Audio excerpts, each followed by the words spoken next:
The damage to the church at Carson City and to the homes of church leaders was extensive, inflicted by vandals armed with cans of spray paint.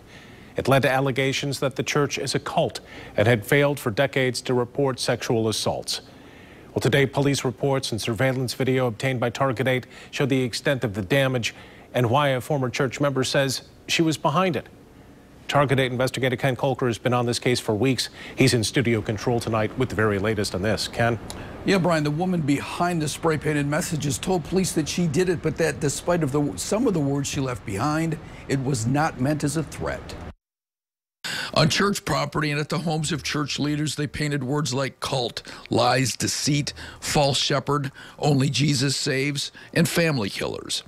But they also painted obscene images that we're not showing and words that appeared threatening, like boom on a fuel tank and dead on a window. Former church member Anna Morris and her 14-year-old nephew confessed. In a statement she wrote, she, quote, wanted them to think about how bad they hurt others and maybe they would know how wrong they are about the stuff they do and teach there.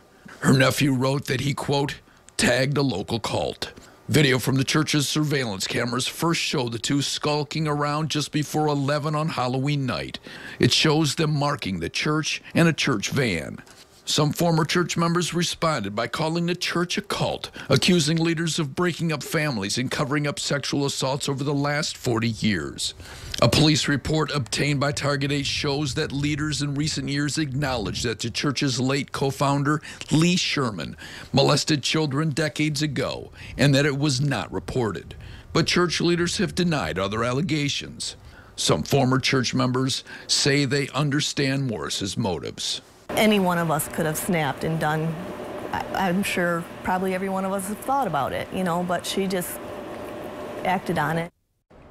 Now Morris is facing 2 felony counts and 1 misdemeanor count of property destruction. She's been ordered to stand trial.